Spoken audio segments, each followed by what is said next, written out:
What's up guys, this is Scher talking. Welcome back to my channel. On today's video, I'll be talking about the new styles that were added on the viewer ad system. Well, on the home screen, you see the video ads button. And here you can watch ads 6 times per day to get some viewer medals that can be used to exchange for styles. That's right, for free, but most of them are pretty bad anyway. If you are not being able to watch your video ads, click the menu button here and then on ad setting and accept the consented information. But, well, I have a video talking about that and I'll place here on the description and in the pinned comment. Nonetheless, if you want to exchange your viewer medal coins, go to the Exchange shop and then scroll till you find this viewer medal exchange tab. And here you can find all the styles that can be exchanged for. There is one thing that I recommend. Just get the style. Don't use your medals on pieces, because you can actually use gold pieces on these styles, and gold pieces are kinda easy to get right now in the game.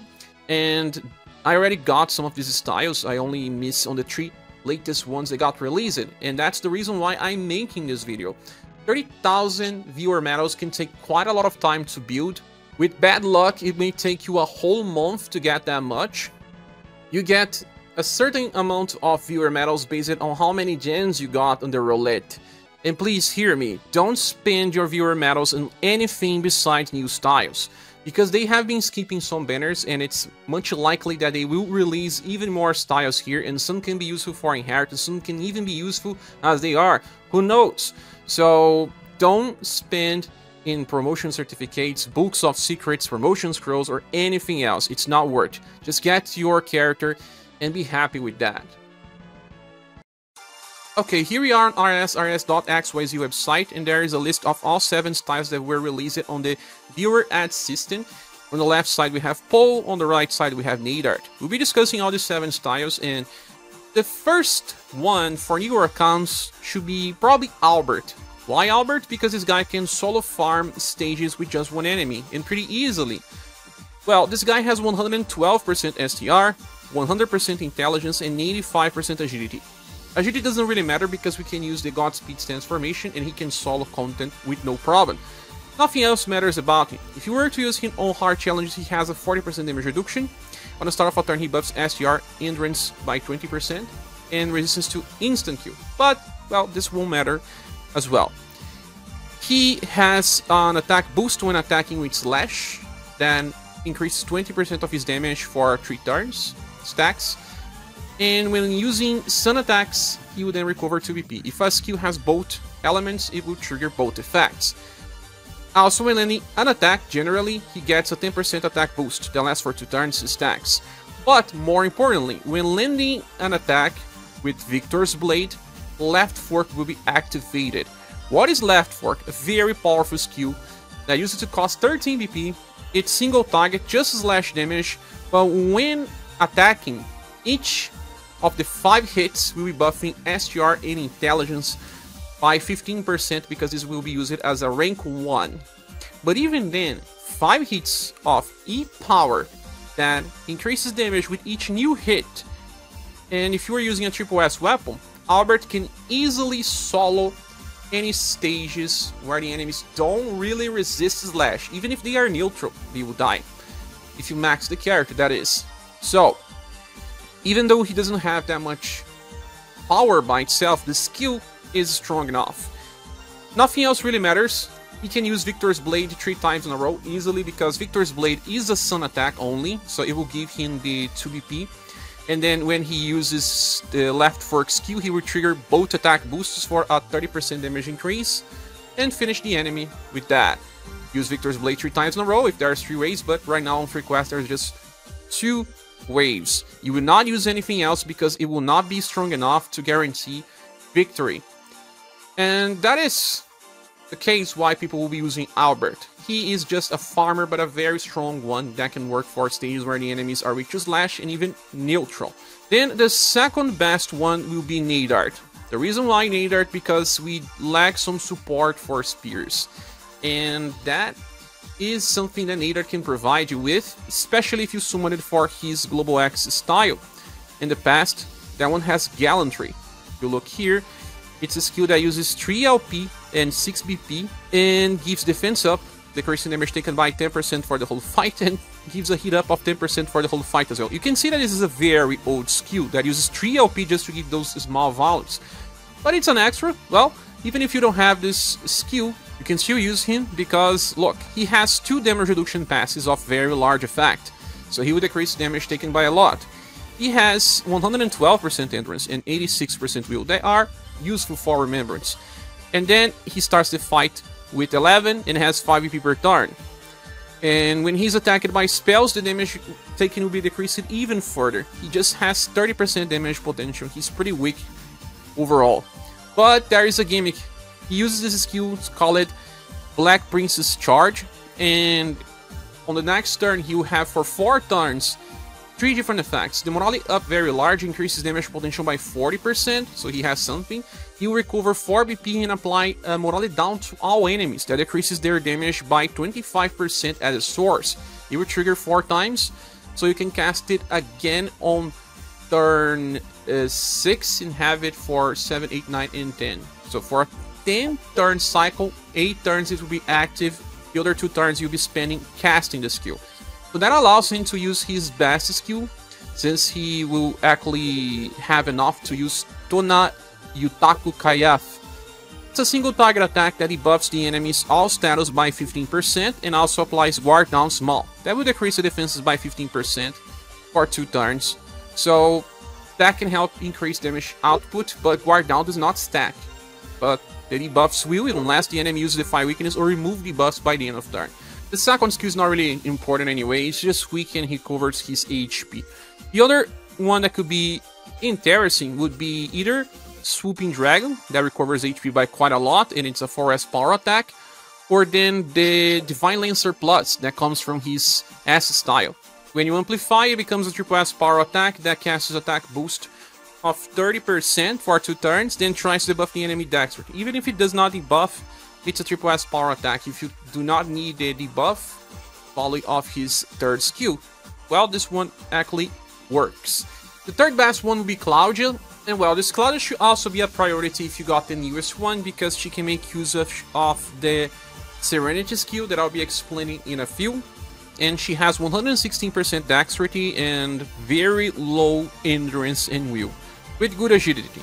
She was not made for the recent Remembrance fights. She can work in all the older ones, and for newer accounts can actually help kill the enemies faster. So she has 50% damage increase at all times, and then critical attacks will do 30% more and then another 30% more, and she has 50% chance to evade attacks when being hit. By the end of a turn she gets 1 extra BP for a total of 4, and then starts the fight with 12. In the start of the fight, you can actually cast skill number 1 that has a lot of different effects. It will give her critical enhance that makes all skills critical. Then an attack boost that will increase damage potential by 30%. A morale up that increases damage by 40%. 1 evasion for 1 time, 1 turn only, and also 4 BP. So that will trigger for 4 times, much like Nadart as well. But in her case, now that all attacks are critical, that means that she has a total of 130% damage increase from her passives. All critical attacks have base 20% increase. So she actually reaches 130 via her passives, and another 70 via the attack and morale up. So a total of 200% damage increase when this effect triggers. Then 1 evasion, and then extra 4 BP to use her best skills. Well, she can use 2 different skills. The second one, Whirlwind Arrow, it's a double S power attack that hits a row of enemies. Will be useful for the Death Master fight, but also it's strong enough for 8 BP and double S power and 200% damage increase. You could theoretically try to use her on Spiral Corridor 270, but she will hardly survive. And then there is Emerald Arrow, that is single target, triple S power, but it's 12 BP, a little too much. But it also recovers her HP by 1.5 thousand. So it can help her recover HP if she took some damage and could not evade. Because there are plenty of different ways to keep casting defense boosts with some other styles, well, she can survive in the first Remembrance fights. Just won't survive well on Megalith Dragon. All of the remaining styles are a little too old, but one can still use Marina as a farmer if they lack Merlot Sire, for example. She's capable of farming with AoE lightning attacks. Very low STR, as you can see, just 101%. Agility is 92%, but you can still use the Godspeed stance formation, and everything else is just bad. She has 30% attack boost on start of rounds, alongside a 15% damage increase when landing weak attacks, and a 30% damage increase at all times. So the total here will be 75%, not really all that bad. Then she starts with Divine Lightning, that is an S power attack, with just lightning damage, and can only be used 5 times per battle, but you're just gonna use this once, because on turn 2 she's going to use Lightning Needles, that is Piercing Lightning, and then she will chase, because she only chases on even turns with this skill called Wrath of Yukon. Wrath of Yukon is S power, and it's just lightning damage. So, just rely on the lightning damage part of her skill set, and she may kill enemies weak to lightning. She still has Ring of Life, but she's not going to be used in any other scenario unless you are running very low stages for Remembrance fights. After her, theoretically, if you are missing out on some mages, Patrick could help boost some of your damage, because this guy reduces damage taken by 10% for everyone. He can protect people with 37% chance to cover and reduce the damage taken, and every time that he's attacked, he'll be buffing Dexterity and Intelligence by 15%. So you will do more damage eventually. And he has a 50% damage reduction at all times to himself. Well, he likes to use this Star Shining Bits skill that can cast Evasion, 37% chance only for 3 turns though, and recovers his HP by around 1.2 thousand. He's not really strong or anything, he just wants to being hit and buff the party. In some Remembrance fights that can work if you are missing out on staff users, just for new accounts though. And there is Edo. This guy is pretty bad, but also for low level Remembrance he can work. Like, he buffs STR, Endurance, Agility, and Will by 35% every turn, but then on the end of every 3 turns he loses all of his buffs. And he does have a 30% damage reduction all times, and if it's hit by a spell, reduces by another 40%. The only damage potential here is 30% at all times, but when he's on overdrive, he will cast Morale Up Extreme, that increases damage by 50%, and then follow up with Uncito on rank 1. Uncito is a 4S power attack with just slash damage that recovers 1 BP. That's the same attack as Rofa's Chase. But he does have some gimmick that is this Spirit to Fight that allows him to get full overdrive dodge for 2 turns. So you use this skill by 8 BP, but the skill then gives you 5 BP back, meaning that you also get 3 by the end of turn. You actually didn't spend any, but on the next turn you have to attack. It's either Draw Sword Mind's Eye, that is a single target slash attack that also gives you a attack boost to that will increase damage potential by 30% with a triple S power attack, and then you're going to get that Uncito. Or if you don't have enough VP, you can use Draw Sword, that will then give you a 20% attack boost and buffs STR by 25% on max level, and then chase with Uncito.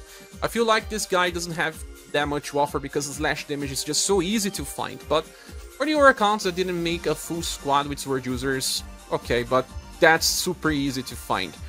And then there is Poe, and Poe is a very fragile character. Look at the endurance, 62%, will 53%, and he just has that 50% chance to evade when everyone is alive, and he buffs all surviving allies pierce damage by 10%, alongside 30% increase in damage at all times, and a 15% increase on combos, and another 15% increase on overdrive.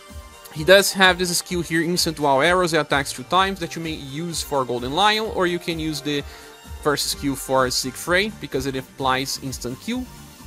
And Izuna is used for Death Master. So he is a Remembrance style for those that don't have a full party yet, but nonetheless pretty terrible.